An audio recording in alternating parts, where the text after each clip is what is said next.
C'est quoi ta mission? Pensez-vous que nous sommes tous venus sur Terre avec quelque chose de particulier à accomplir? Pour ma part, moi je pense que non, pas vraiment. Alors comme toujours, hein, c'est ma vision des choses, je ne détiens pas la vérité absolue, hein. On entend énormément parler de mission de vie. Vous êtes beaucoup à me poser la question. Je cherche ma mission de vie.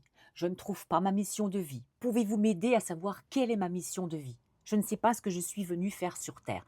Parfois, certaines personnes se mettent même une pression énorme parce qu'elles ont l'impression qu'elles devraient absolument accomplir quelque chose de grand dans leur vie.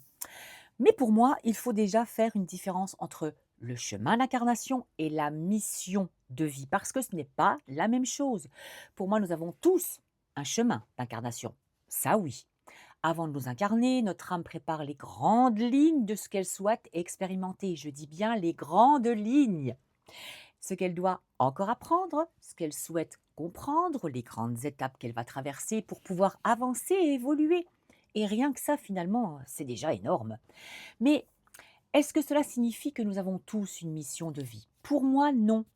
Parce que lorsque, je parle de mission de vie, je mets quelque chose de beaucoup plus particulier derrière ce mot. Pour moi, avoir une mission de vie, c'est être d'une certaine manière au service de la vie et au service des autres. C'est être venu apporter quelque chose, transmettre quelque chose, apprendre quelque chose aux autres, développer quelque chose chez eux, éveiller certaines consciences, faire avancer des personnes. Et attention, hein, ça ne veut absolument pas dire qu'il faut être connu ou faire quelque chose d'extraordinaire aux yeux du monde, hein, pas du tout, hein. Une mission de vie peut être très bien s'accomplir discrètement. On peut transmettre, enseigner, accompagner, créer, aider, faire évoluer les autres d'une manière ou d'une autre. Mais pour moi, ce n'est pas quelque chose que toutes les âmes viennent forcément faire sur Terre. Non, certaines âmes sont simplement ici pour vivre leur propre chemin d'incarnation et c'est tout. Elles ont encore énormément de choses à expérimenter, à comprendre, à apprendre, à dépasser et c'est déjà leur travail, c'est déjà beaucoup. Elles ne sont pas obligées, en plus d'avoir une grande mission destinée aux autres. Et je trouve que c'est important de le dire parce que parfois on cherche tellement sa mission de vie qu'on finit par penser mais qu'est-ce qui ne va pas chez moi? Pourquoi je ne trouve pas ce que je suis venu accomplir? Pourquoi je n'ai pas cette révélation que d'autres semblent avoir? Mais peut-être tout simplement parce que vous n'avez pas de mission de vie particulière à chercher. Ça ne veut absolument pas dire que votre vie a moins de sens, pas du tout. Votre chemin d'incarnation a déjà un sens.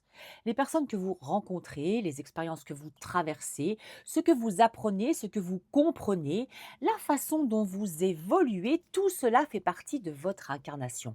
Personnellement, je pense que les missions de vie concernent davantage ce que j'appelle les vieilles âmes. Des âmes qui ont déjà vécu beaucoup d'incarnations, qui ont énormément expérimenté sur le plan terrestre et qui ont peut-être moins de choses à apprendre pour elles-mêmes dans l'incarnation qu'elles vivent.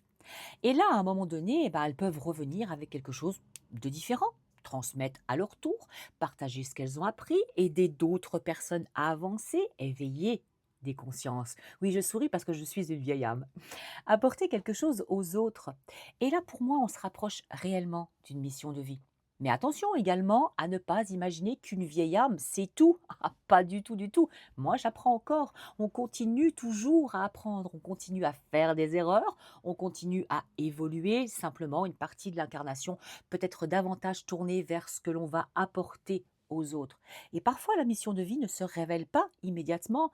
On peut avoir besoin de vivre énormément de choses avant de comprendre pourquoi certaines expériences étaient nécessaires. Parce que finalement, comment transmettre quelque chose que l'on n'a jamais soi-même expérimenté? Comment accompagner quelqu'un dans une situation que l'on est incapable de comprendre?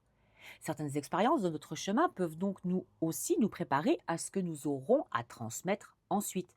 Alors si aujourd'hui vous vous demandez quelle est ma mission de vie? Ne vous mettez pas forcément la pression pour trouver une réponse extraordinaire. Commencez peut-être simplement par regarder votre chemin, tout simplement. Qu'est-ce que la vie vous a appris? Qu'est-ce qui revient constamment dans votre parcours? Qu'est-ce que vous aimez naturellement transmettre aux autres? Dans quel domaine les gens viennent-ils spontanément chercher votre aide ou vos conseils? Et peut-être qu'un jour, quelque chose deviendra évident, ou peut-être pas. Et ce n'est pas grave, parce que pour moi, nous avons tous un chemin d'incarnation, mais nous n'avons pas forcément tous une mission de vie. Et avoir simplement une vie, à expérimenter, des choses à comprendre, à apprendre et une âme à faire évoluer, c'est déjà beaucoup. Alors dites-moi dans les commentaires, vous, est-ce que vous avez l'impression d'avoir une mission de vie particulière ou êtes-vous encore en train de la chercher, on va dire?